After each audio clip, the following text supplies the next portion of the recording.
જય સ્વામિનારાયણ વિદ્યાર્થી મિત્રો, આજે આપણે ખૂબ જ અગત્યનો ટોપિક વિદ્યુત ડાયપોલ એ ભણવા જઈ રહ્યા છે.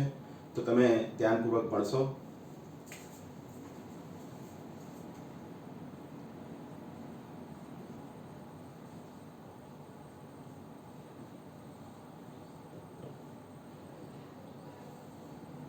વિદ્યાર્થી મિત્રો, આ જે વિદ્યુત ડાયપોલ છે એને ગુજરાતીમાં કહેવું હોય તો ડાઈ એટલે બે અને પોલ એટલે ધ્રુવ, બે ધ્રુવો વાળી રચના. એટલે આને એવું પણ કહેવાય કે વિદ્યુત દ્વિધ્રુવી, આવી રીતે પણ આને ઓળખી શકાય છે. તો વિદ્યુત ડાયપોલ એટલે શું પહેલા આપણે એ સમજીએ. ધારો કે આકૃતિમાં દર્શાવ્યા પ્રમાણે આ એક પ્લસ ક્યુ વિદ્યુતભાર છે અને આ માઇનસ ક્યુ વિદ્યુતભાર છે. તો એકબીજાથી પરિમિત અંતરે રહેલા આ બંને વચ્ચેનું અંતર માની લો કે 2a જેટલું છે. તો આને કહેવાય પરિમિત અંતર. 2a ને કહેવાય પરિમિત અંતર, નિશ્ચિત અંતર. તો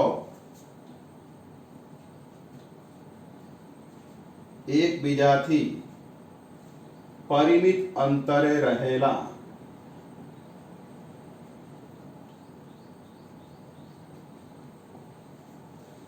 બે સમાન મૂલ્યના, આ બંને વિદ્યુતભારોનું મૂલ્ય સમાન છે, ક્યુ ક્યુ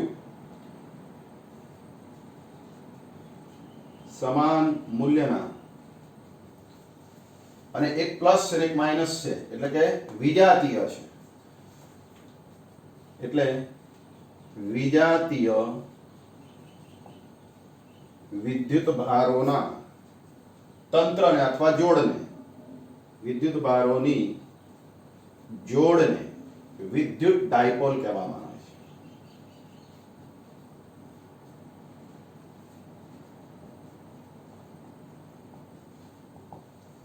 તો વિદ્યાર્થી મિત્રો, આ વિદ્યુત ડાયપોલની વ્યાખ્યા છે કે એકબીજાથી પરિમિત અંતરે એટલે કે 2a જેટલા અંતરે, સમાન મૂલ્યના એટલે કે ક્યુ ક્યુ, અને વિજાતીય વિદ્યુતભારો એટલે એક પ્લસ અને એક માઇનસ, અને એવી જોડને વિદ્યુત ડાયપોલ કહેવામાં આવે છે. વિદ્યાર્થી મિત્રો, માની લો કે આ બંને વિદ્યુતભારો પ્લસ ક્યુ હોય તો એને ડાયપોલ કહેવાય? ના કહેવાય. એક પ્લસ અને એક માઇનસ હોવો જરૂરી છે. ચલો વિદ્યાર્થી મિત્રો, આ પ્લસ 2q હોય અને આ માઇનસ q હોય તો આને વિદ્યુત ડાયપોલ કહેવાય? ના કહેવાય. વિજાતીય ખરા પણ મૂલ્ય સમાન નહીં. તો આવી રીતે વિદ્યુત ડાયપોલ માટેની શરત છે કે અંતર નિશ્ચિત, મૂલ્ય સમાન અને વિજાતીય હોવા જોઈએ. હવે આ વિદ્યુત ડાયપોલ એને કંઈક મૂલ્ય હોય છે, એને કહેવાય છે વિદ્યુત ડાયપોલ મોમેન્ટ. તો એ સમજવા સૌ પ્રથમ આ જે ડાયપોલ છે એનું મધ્ય બિંદુ, એને ડાયપોલનું કેન્દ્ર કહેવામાં આવે છે. આને કહેવાય છે વિદ્યુત ડાયપોલનું કેન્દ્ર. કેન્દ્રથી જો અંતર માપવામાં આવે પ્લસ ક્યુ નું તો એ 2a નું અડધું a થાય. માઇનસ ક્યુ નું અંતર કેન્દ્રથી માપવામાં આવે તો એ પણ a થાય. હવે આનું ડાયપોલ મોમેન્ટ એટલે શું?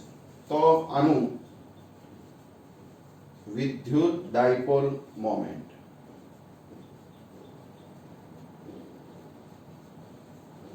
વિદ્યુત ડાયપોલ મોમેન્ટ એને ગુજરાતીમાં કહેવાય છે વિદ્યુત દ્વિધ્રુવી ચાપ માત્રા.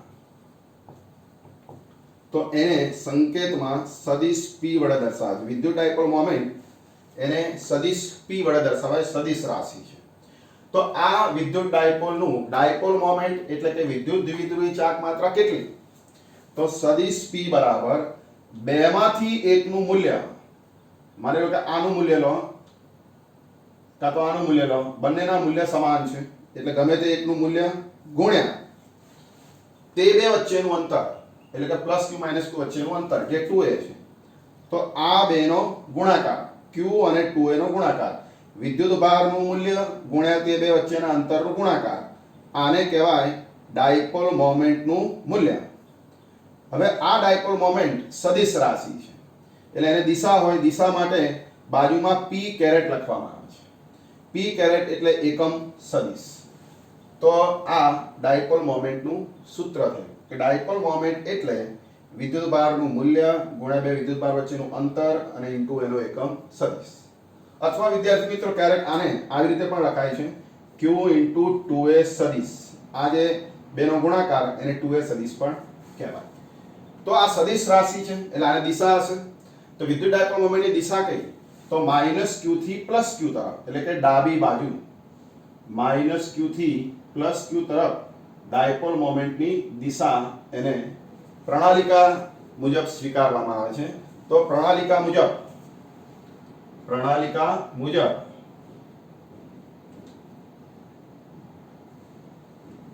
ડાયપોલ મોમેન્ટની દિશા p ની દિશા -q થી +q તરફ લેવામાં આવે છે. તો આ આપણે યાદ રાખીશું. પરીક્ષામાં આમાંથી MCQ પૂછાય, VSQ પૂછાય કે વિદ્યુત ડાયપોલ મોમેન્ટનો SI એકમ જણાવો. તો સૂત્ર પરથી લખીશું વિદ્યુત ડાયપોલ મોમેન્ટનો SI એકમ. આનો SI એકમ વિદ્યુતભારનો કુલમ અને અંતરનો મીટર, એટલે કુલમનો કેપિટલ C અને મીટરનો સ્મોલ m, એટલે આનો SI એકમ કુલમ મીટર છે. પારિમાણિક સૂત્ર પૂછાય તો આનું પારિમાણિક સૂત્ર કુલમનું થાય T1A1 અને આનું L1, એટલે m0 L1 T1 A1. વિદ્યાર્થી મિત્રો, આ જે વિદ્યુત ડાયપોલ છે એના વિશે બીજું ઘણું બધું આપણે લખી શકીએ. વિદ્યુત ડાયપોલનો કુલ વિદ્યુતભાર કેટલો? તો આ બંનેનો સરવાળો +q અને -q. તો શું થાય? +q + -q 0. એટલે આ વિદ્યુત ડાયપોલનો કુલ વિદ્યુતભાર એ 0 હોય છે. કેમ? +q + -q 0 થશે. આ વિદ્યુત ડાયપોલ એનું કુલ વિદ્યુત ક્ષેત્ર 0 થતું નથી. ડાયપોલ મોમેન્ટનું પરિણામી વિદ્યુત ક્ષેત્ર એ 0 થતું નથી. કેમ? કારણ કે બંને વિદ્યુતભારોના સ્થાન અલગ અલગ છે.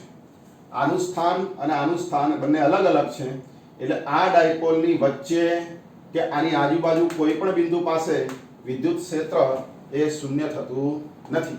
તો આવી રીતે વિદ્યુત ડાયપોલનું વિદ્યુત ક્ષેત્ર ક્યારે 0 હોતું નથી. બીજું, આ વિદ્યુત ડાયપોલ એમાં જો આ q નું મૂલ્ય એ ખૂબ જ મોટું લેવામાં આવે, ∞, અને આ બંને વચ્ચેનું જે અંતર છે એ ખૂબ જ નાનું લેવામાં આવે, તો આ બેનો ગુણાકાર અચળ થાય. તો એવા સંજોગોમાં આને બિંદુ ડાયપોલ કહેવામાં આવે છે. બિંદુ ડાયપોલ. તો હવે વિદ્યાર્થી મિત્રો, આપણે આ વિદ્યુત ડાયપોલ વિશે તમે સમજી ગયા હશો. તો હવે આગળ વધીએ કે આ જે વિદ્યુત ડાયપોલ છે એનું ક્ષેત્ર કેટલું હશે, એનું વિદ્યુત ક્ષેત્ર કેટલું હશે. તો આ વિદ્યુત ડાયપોલનું વિદ્યુત ક્ષેત્ર આ બંનેના વચ્ચેના બિંદુ પાસે મધ્યમાં અથવા અક્ષ ઉપર અથવા તો અહીંયા વૃષુ સમતલ ઉપર અથવા તો ગમે તે બિંદુએ વિદ્યુત ક્ષેત્ર કેટલું હશે એ આપણે શોધવું છે. તો આપણે વારાફરતી એને સમજીએ. સૌપ્રથમ આપણે આ વિદ્યુત ડાયપોલની અક્ષ ઉપર, અક્ષ એટલે શું? તો વિદ્યુત ડાયપોલના બે વિદ્યુતભારોને જોડતી રેખા, એને અક્ષ કહેવાય. તો સૌપ્રથમ આપણે વિદ્યુત ડાયપોલનું અક્ષીય ક્ષેત્ર શોધીશું. અક્ષ ઉપર વિદ્યુત ક્ષેત્ર એનું સૂત્ર તારવીશું અને ત્યારબાદ વૃષુ રેખીય સમતલ એના પર કોઈ બિંદુએ વિદ્યુત ક્ષેત્ર શોધીશું. તો વૃષુ રેખીય સમતલ એટલે શું? તો ડાયપોલની જે અક્ષ છે અને એના પર આ મધ્ય બિંદુ, એમાંથી જે સમતલ પસાર થાય, મારો હાથ છે એ પ્રમાણે, તો એને વૃષુ રેખીય સમતલ કહેવામાં આવે છે. તો આપણે બે થિયરી આના પર આધારિત ભણવાની છે વિદ્યુત ડાયપોલની અંદર. અક્ષીય ક્ષેત્ર અને વૃષુ રેખીય સમતલમાં કોઈ બિંદુ પાસે ક્ષેત્ર. તો ચલો હવે આપણે વિદ્યુત ડાયપોલનું અક્ષીય ક્ષેત્ર એ સમજીએ.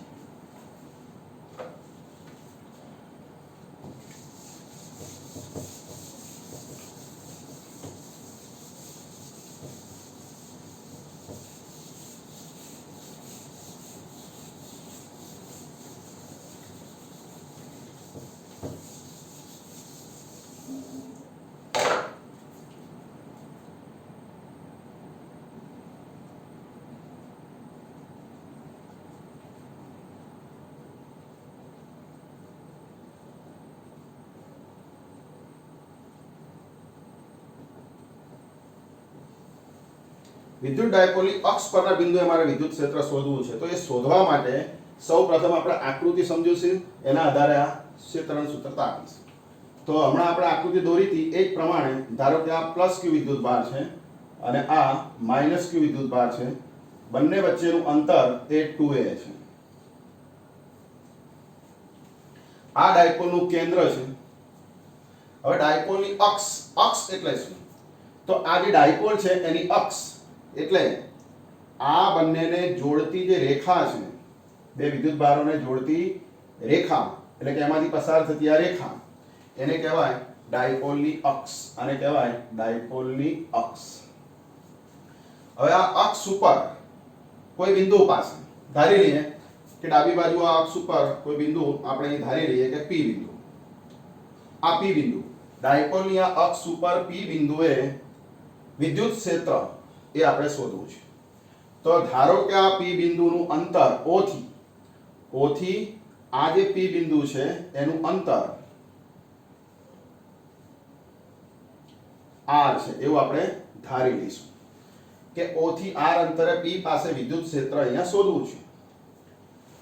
ડાયપોલની લંબાઈ 2a છે એટલે એના બે ભાગ કરીએ તો આ લંબાઈ a થશે અને આ લંબાઈ પણ a થશે. હવે વિદ્યાર્થી મિત્રો, મારે અહીંયા વિદ્યુત ક્ષેત્ર શોધવું છે. તો એના માટે સૌપ્રથમ પ્લસ q વિદ્યુતભારને લીધે P પાસે વિદ્યુત ક્ષેત્ર શોધીશું, એને E પ્લસ નામ આપીશું. હવે વિદ્યાર્થી મિત્રો, આ પ્લસ q વિદ્યુતભારના કારણે અહીંયા વિદ્યુત ક્ષેત્ર કેટલું એટલે કે કઈ દિશામાં? તો આ ધન અને અહીંયા પરીક્ષણ વિદ્યુતભાર લેવાનો ધન, ધન વડે ધન ઉપર અપાકર્ષી એટલે અહીંયા વિદ્યુત ક્ષેત્ર જે E પ્લસ q, આ પ્લસ વિદ્યુતભાર વડે P પાસે વિદ્યુત ક્ષેત્ર ડાબી બાજુ હશે એટલે કે આનું જે ડાયપોલ મોમેન્ટ છે એ પ્લસ માઇનસ q થી પ્લસ q તરફ હોય. આનું ડાયપોલ મોમેન્ટ એટલે એને P વડે દર્શાવે તો P ની દિશામાં, ડાયપોલ મોમેન્ટની દિશામાં આ ધન વિદ્યુતભારના કારણે વિદ્યુત ક્ષેત્ર હશે. હવે આ ઋણ વિદ્યુતભાર છે એના કારણે પણ અહીંયા P પાસે વિદ્યુત ક્ષેત્ર હશે. તો એની કઈ દિશામાં? તો આ ઋણ વિદ્યુતભાર છે ને અહીંયા ધન મૂકીએ પરીક્ષણ, તો ઋણ વડે ધન ઉપર આકર્ષી, તો એ આકર્ષી એ E માઇનસ q સદિશ વડે દર્શાવાય. તો વિદ્યાર્થી મિત્રો, આ ડાયપોલ વડે અહીંયા બે વિદ્યુત ક્ષેત્ર ઉત્પન્ન થાય, E પ્લસ q ડાબી બાજુ અને E માઇનસ q જમણી બાજુ એટલે કે આ ડાયપોલ મોમેન્ટની દિશામાં અને ડાયપોલ મોમેન્ટની આ વિરુદ્ધ દિશામાં. તો આ બંને ક્ષેત્રો વિરુદ્ધ દિશામાં અહીંયા થાય. હવે આ બંનેનો સરવાળો એને કહેવાય ડાયપોલના કારણે P પાસે વિદ્યુત ક્ષેત્ર. તો સૌપ્રથમ આપણે E પ્લસ q શોધીએ, E માઇનસ q શોધીએ, પછી એનો સરવાળો કરીએ, આપણને જવાબ મળી જશે. તો હવે લખતા જઈએ કે પ્લસ q વિદ્યુતભારને લીધે P બિંદુ પાસે વિદ્યુત ક્ષેત્ર કેટલું? તો કે E પ્લસ q બરાબર, આના કારણે અહીંયા વિદ્યુત ક્ષેત્ર આપણે શોધીએ, આના કારણે આ પ્લસ q ના કારણે P પાસે તો કેટલું થશે? તો તમે વિદ્યુત ક્ષેત્રનું એક સૂત્ર આગળ ભણી ગયા બિંદુવત વિદ્યુતભારનું કે q/r² અથવા તો 1/4πε0 q/r². તો અહીંયા એક પ્રમાણે અચળાંક આવશે 1/4πε0 ઇન્ટુ પ્લસ q ના કારણે છે એટલે પ્લસ q ભાગ્યા અંતરનો વર્ગ, q થી p નું અંતર. હવે આખું કેન્દ્રથી r અંતર છે અને કેન્દ્રથી આ પ્લસ q નું અંતર a છે, તો r માંથી a બાદ કરીએ એટલે આ માપ થશે r minus a. Plus q થી આ અંતર r માઈનસ a એટલે r માઈનસ a નો વર્ગ. અને આ વિદ્યુત ક્ષેત્ર કઈ દિશામાં છે? તો અહીંયા ડાયપોલ મોમેન્ટની દિશામાં, p ની દિશામાં એટલે બાજુમાં p નો એકમ સદિશ p કેરેટ લખાય. તો વિદ્યાર્થી મિત્રો, આ વિદ્યુત ક્ષેત્ર પ્લસ q વિદ્યુતભારના કારણે. એવી રીતે માઈનસ q વિદ્યુતભાર ને લીધે P બિંદુ પાસે વિદ્યુત ક્ષેત્ર એને આપણે નામ આપીશું E માઈનસ q. તો હવે એ કેટલું? તો આના કારણે અહીંયા વિદ્યુત ક્ષેત્ર એટલે અચળાંક 1/4πε0 વિદ્યુતભારનું મૂલ્ય q ભાગ્યા હવે માઈનસ q થી p નું અંતર. તો જો વિદ્યાર્થી મિત્રો, આ અંતર r છે અને આ અંતર a છે એટલે r પ્લસ a કરવાથી આ બે વચ્ચેનું અંતર મળે એટલે અહીંયા r પ્લસ a નો વર્ગ અને એની દિશા જમણી બાજુ છે એટલે કે આ ડાયપોલ મોમેન્ટની વિરુદ્ધ એટલે અહીંયા માઈનસ નિશાની લખવામાં આવે છે તો અહીં લખીશું માઈનસ કેમ કારણ કે આ વિદ્યુત ક્ષેત્ર p કેરેટ એ વિરુદ્ધ દિશામાં છે આની દિશા આની વિરુદ્ધમાં છે એટલે માઈનસ લખીશું તો આવી રીતે સમીકરણ 1 પ્લસ q વિદ્યુતભારના કારણે વિદ્યુત ક્ષેત્ર સમીકરણ 2 માઈનસ q વિદ્યુતભારના કારણે વિદ્યુત ક્ષેત્ર હવે અહીંયા મારે પરિણામી ક્ષેત્ર શોધવું છે આ બંનેનું પરિણામ એટલે કે P બિંદુ પાસે પરિણામી ક્ષેત્ર એટલે કે સદિશ E બરાબર સદિશ E પ્લસ q વત્તા સદિશ E માઈનસ q હવે આ બેનો સરવાળો કરીએ વિદ્યાર્થી મિત્રો તમે જુઓ કે આ 1/4πε0 કોમન નીકળશે q કોમન નીકળશે p કેરેટ કોમન તો અંદર બ્રેકેટમાં બે સ્ક્વેર વાળા પદો વધશે તો એ લખીએ આપણે q ભાગ્યા 4πε0 કોમન તો બ્રેકેટમાં 1/r માઈનસ a નો વર્ગ ઓછા 1/r પ્લસ a નો વર્ગ અને ઇન્ટુ p કેરેટ વિદ્યાર્થી મિત્રો આનું સાદુરૂપ આપીએ તો q ભાગ્યા 4πε0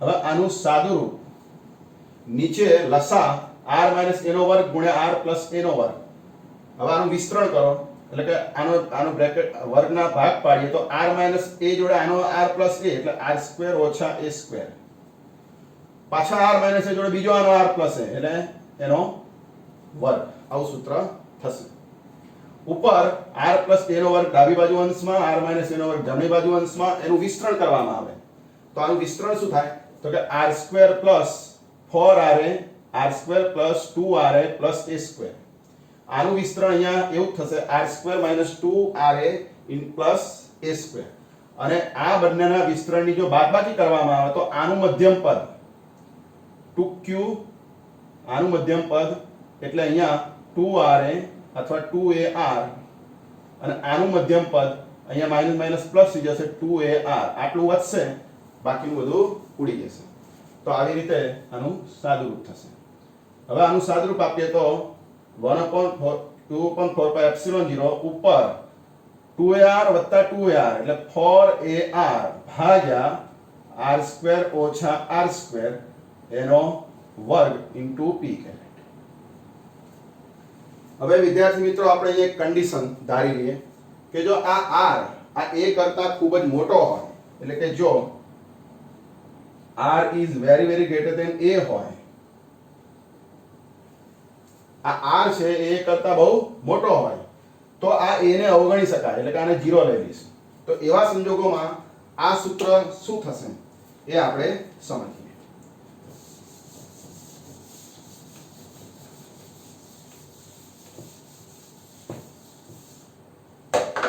તો આ સૂત્ર થશે સદિશ E બરાબર q ભાગ્યા 4πε0 હવે આનો a 0 તો r ની 4 ઘાત થાય એક r ઉડી જાય એટલે નીચે r ની 3 ઘાત થઈ જશે અને ઇન્ટુ p કેરેટ વિદ્યાર્થી મિત્રો આવું સૂત્ર થશે હવે આપણે આગળ ભણી ગયા કે 2a ડાયપોલ ની વ્યાખ્યા ભણી ગયા q ડાયપોલ મોમેન્ટની q ઇન્ટુ 2a એને કહેવાય ઇન્ટુ p કેરેટ આને કહેવાય વિદ્યુત ડાયપોલ મોમેન્ટ તો જો અહીંયા q એટલે આ q આના બે ભાગ પાડી દઈએ 2 ઇન્ટુ 2a તો આ 2a થશે અને p કેરેટ એને p સદિશ કહેવાય એટલે કે આમાંથી બે છૂટો પાડી દઈએ તો બાકી જે પદ વધશે આ થશે એને p કહેવાય એટલે કે સદિશ p અને ભાગ્યા 4πε0 ઇન્ટુ r3 વિદ્યાર્થી મિત્રો આને કહેવાય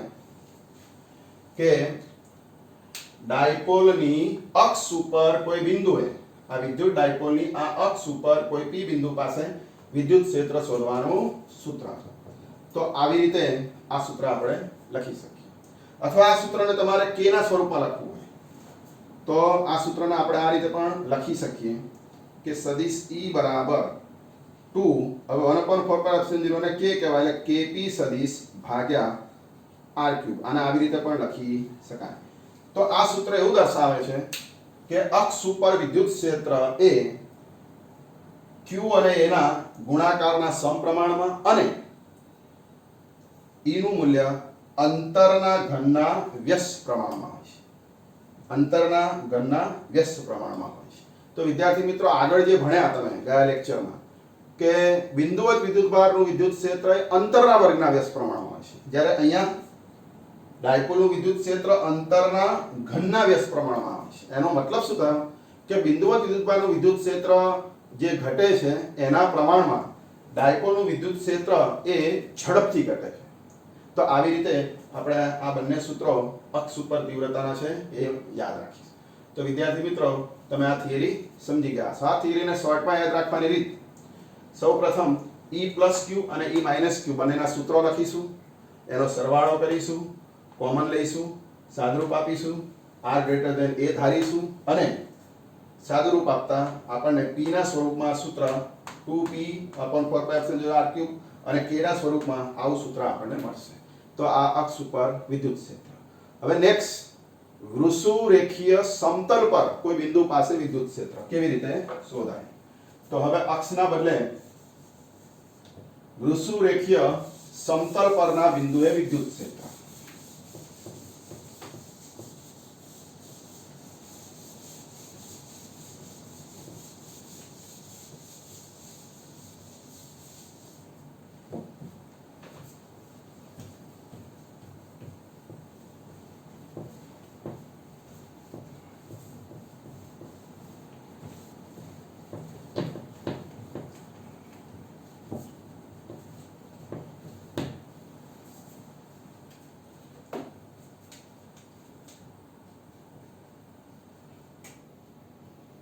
વૃષુરેખીય સમતલ પરના બિંદુએ વિદ્યુત ક્ષેત્ર.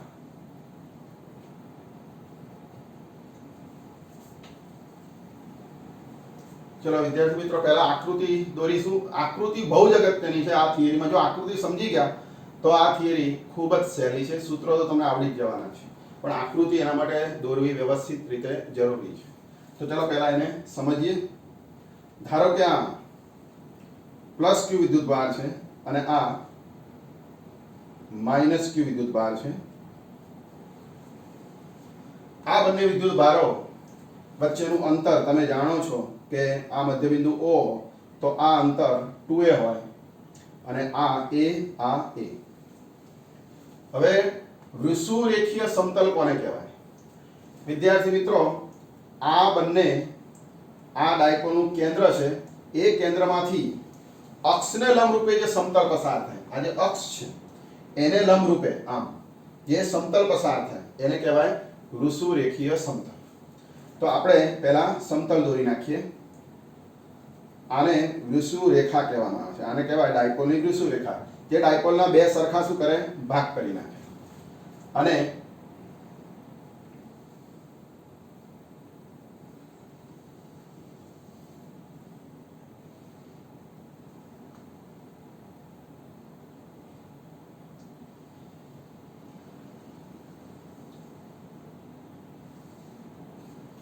તો આ ડાયપોલનું વૃષુરેખીય સમતલ કહેવામાં આવે છે. હવે આપણો પ્રશ્ન છે કે એના પર કોઈ બિંદુએ વિદ્યુત ક્ષેત્ર. હવે આ વૃષુ જે સમતલ છે, આ સમતલ પર કોઈ બિંદુ પાસે, હવે અહીં કોઈ બિંદુ ધારી લો, ધારો કે આ બિંદુ P. તો આ P બિંદુએ આ ડાયપોલના કારણે વિદ્યુત ક્ષેત્ર કેટલું એ આપણે શોધવું છે.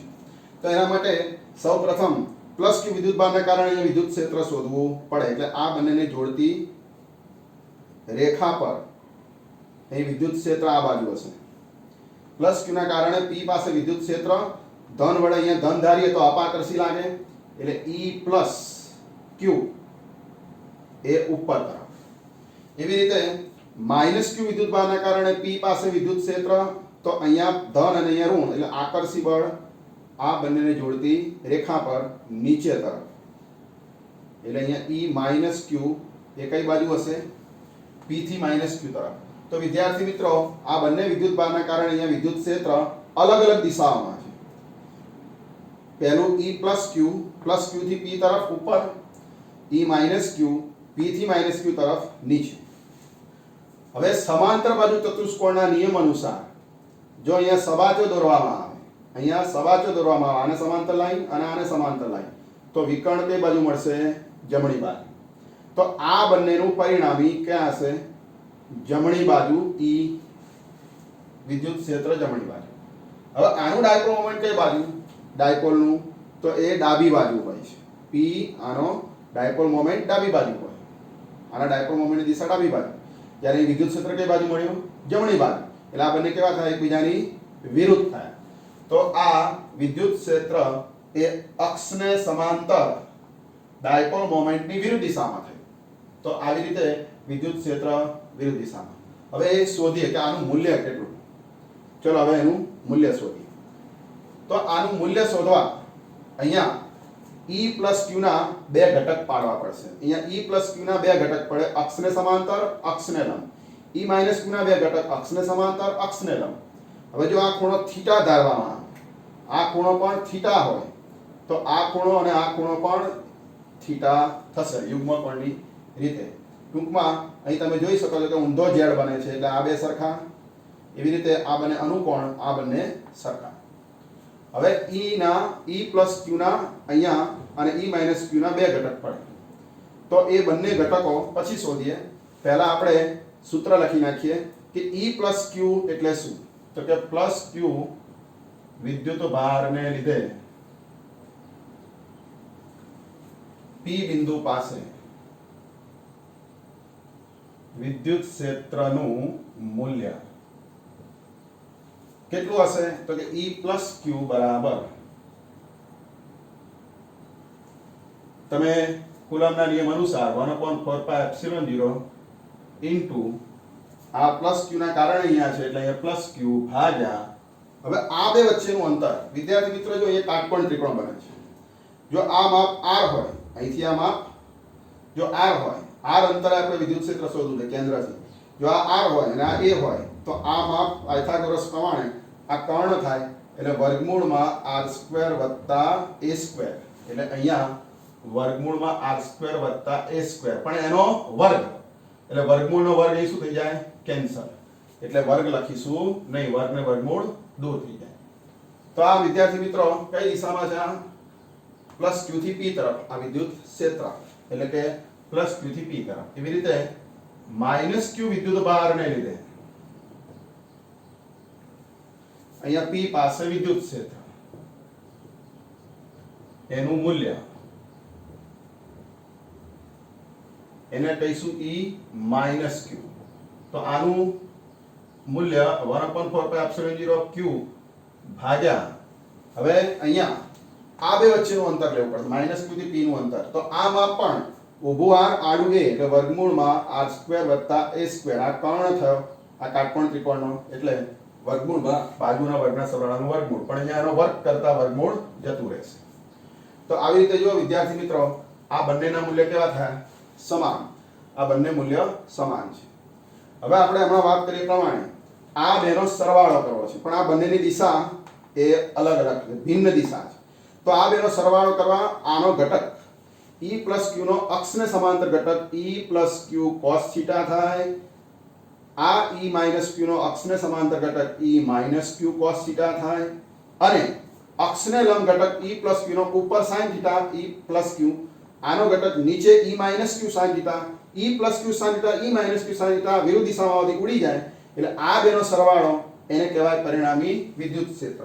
એટલે જો મારે એ પરિણામી ક્ષેત્ર શોધવું હોય તો અક્ષને સમાંતર આ જે ઘટક છે આ બેના, એનો સરવાળો કરવો પડે. એટલે લખીશું કે P પાસે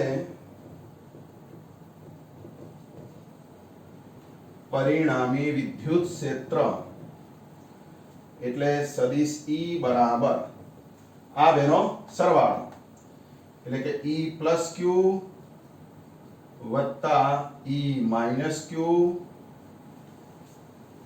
આ બેનો સરવાળો.